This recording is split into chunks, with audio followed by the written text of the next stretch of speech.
नमस्कार, मैं शालिनी और आप देख रहे हैं वर्तमान युग। तो आइए शुरुआत करते हैं आज की खास खबर से।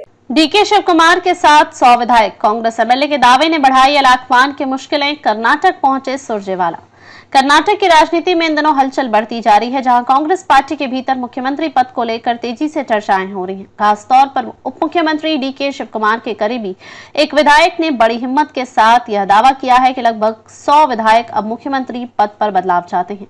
इस खबर ने प्रदेश कांग्रेस हाईकमान की मुश्किलें बढ़ा दी हैं। कांग्रेस विधायक इकबाल हुसैन ने खुलेआम कहा है कि ये केवल उनकी राय नहीं बल्कि पार्टी के अंदर एक व्यापक सहमति है कि मुख्यमंत्री सिद्धरमैया की जगह डीके शिव कुमार को नेतृत्व देना चाहिए। उनका कहना है कि कई विधायक लंबे समय से इस बदलाव का इंतजार कर रहे हैं और पार्टी के हित में अब यह कदम अनिवार्य हो गया है। इकबाल हुसैन ने कहा, हमारे यहाँ 100 से अधिक विधायक इस बात पर सहमत है कि इस नए नेतृत्व से बेहतर शासन संभव होगा। डीके शिव कुमार ने पार्टी के लिए लगातार मेहनत की है, खासकर कर्नाटक प्रदेश कांग्रेस कमेटी के अध्यक्ष के रूप में उनकी भूमिका में उन्होंने पार्टी की ताकत बढ़ाई है, इसलिए उन्हें मुख्यमंत्री बनने का मौका मिलना चाहिए। इस दावे के साथ उन्होंने एक कड़ा चेतावनी भी दिया है कि यदि अभी बदलाव नहीं हुआ तो आने वाले 2028 के विधानसभा चुनाव में कांग्रेस की सत्ता खतरे में पड़ सकती है। उनका कहना है कि पार्टी के लिए फैसला समय की मांग है और इसे टालना ठीक नहीं होगा। इकबाल हुसैन ने यह भी कहा कि इस विषय को पार्टी के वरिष्ठ नेता रणदीप सिंह सुरजेवाला से चर्चा के दौरान उठाएंगे, जो हाल ही में कर्नाटक के दौरे पर आए हैं। सुरजेवाला लगातार दूसरे दिन राज्य के विभिन्न विधायकों से मिल रहे हैं और पार्टी के संगठनात्मक मुद्दों पर बातचीत कर रहे हैं। हालांकि सुरजेवाला ने अपनी यात्रा को केवल संगठनात्मक माना है और नेतृत्व परिवर्तन की अटकलों को निराधार बताया है। उन्होंने स्पष्ट किया है कि उनका उद्देश्य पार्टी को मजबूत करना और विकास कार्यों की समीक्षा करना है।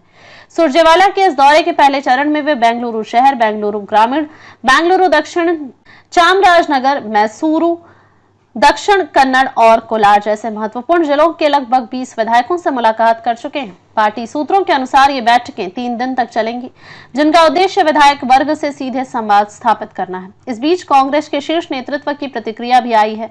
पूर्व कांग्रेस अध्यक्ष मल्लिकार्जुन खड़गे ने इस मुद्दे पर कहा था कि मुख्यमंत्री पद पर बदलाव का फैसला केवल पार्टी के हाईकमान का अधिकार है। इस पर इकबाल हुसैन ने कहा कि वे हाईकमान का सम्मान करते हैं और पार्टी अनुशासन का पालन करते हैं, लेकिन पार्टी हित में सच्चाई को छुपाना सही नहीं है। कर्नाटक कांग्रेस में इस राजनीतिक गतिरोध से पार्टी के भीतर गुटबाजी की परतें फिर से उखाड़ दी हैं। पिछले कुछ महीनों में मुख्यमंत्री सिद्धरमैया की अगुवाई वाली सरकार पर प्रदर्शन और आंतरिक असंतोष की खबरें बढ़ती जा रही हैं। ऐसे में डीके शिव कुमार को लेकर उम्मीदें और विरोध दोनों तेज हो गए हैं। डीके शिव कुमार का कांग्रेस में एक मजबूत कद रहा है। वह पार्टी के सक्रिय नेताओं में से एक हैं, जिन्होंने कई बार अपने कार्यक्षमता और नेतृत्व क्षमता का परिचय दिया है। वे न केवल संगठनात्मक जिम्मेदारियों में लगे हैं, बल्कि वे चुनावी रणनीति और पार्टी के प्रचार प्रसार में भी महत्वपूर्ण भूमिका निभाते आए हैं।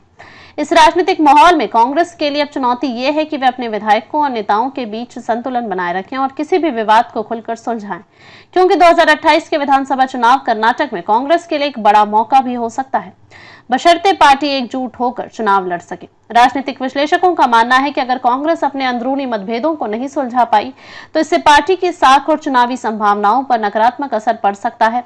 वहीं डीके शिव कुमार समर्थक विधायकों के इस कदम से यह साफ हो गया है कि कर्नाटक कांग्रेस में नेतृत्व परिवर्तन का दबाव लगातार बढ़ रहा है। इस बीच सुरजेवाला का दौरा पार्टी के लिए नया मोड़ भी ला सकता है। उनके विधायकों के साथ बैठकें यह संकेत देती हैं कि हाईकमान स्थिति की गंभीरता को समझ रहा है और पार्टी के अंदरूनी मतभेदों को खत्म करने की कोशिश कर रहा है। खबरों में अब तक के लिए बस इतना ही। फिर होगी आपसे मुलाकात, तब तक के लिए नमस्कार और देखते रहिए वर्तमान युग। ऐसे ही लेटेस्ट अपडेट पाने के लिए हमारे चैनल को सब्सक्राइब करें और तुरंत नोटिफिकेशन पाने के लिए बेल आइकन दबाना ना भूलें। यदि आप हमें फेसबुक या इंस्टाग्राम के माध्यम से देख रहे हैं तो हमारे पेज को फॉलो जरूर करें। धन्यवाद।